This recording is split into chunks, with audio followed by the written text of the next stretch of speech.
Headline news for Friday, December 9th from the Westchester County Business Journal, Fairfield County Business Journal, and WestFairOnline.com. Peter Katz reporting. Women's basketball star Brittany Griner arrived at the U.S. Army's San Antonio-Fort Sam Houston Air Base in San Antonio last night and was taken to Brooke Army Medical Center for examination. Griner was released after having spent more than 290 days in Russian jails for having brought a small amount of hashish oil into the country. The Biden administration tried to also negotiate the release of American Paul Whelan, who is being held by the Russians on spy charges, but the Russians refused to negotiate. Whelan's family supports the deal that got Griner out of Russia.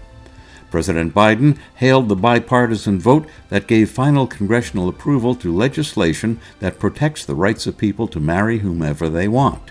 The bill passed in the House with 39 Republican votes and in the Senate with 12 Republican votes. The legislation was offered in a move to preempt the conservative majority on the Supreme Court from banning same-sex and interracial marriages.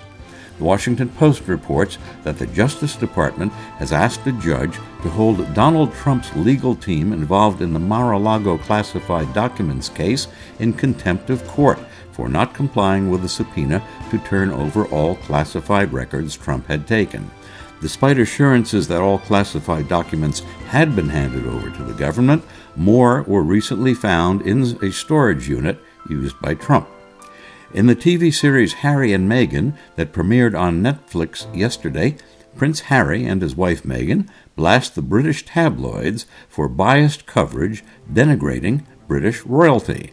Harry accuses the British tabloid media of exploitation and bribery.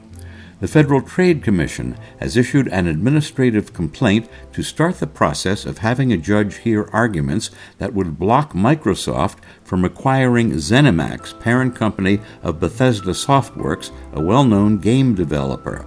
Microsoft wants to buy the company for $69 billion, which would give it ownership of several popular game titles. The FTC said Microsoft wants to make some of the games run only on Microsoft game consoles. TC Energy shut down its Keystone oil pipeline from Canada after a leak spilled about 14,000 barrels of oil into a creek in Washington County, Kansas. TC says it sent crews to the scene who isolated the segment of the pipeline with the leak and started cleanup work. Stay in touch with the Westchester County Business Journal, Fairfield County Business Journal, and WestFairOnline.com.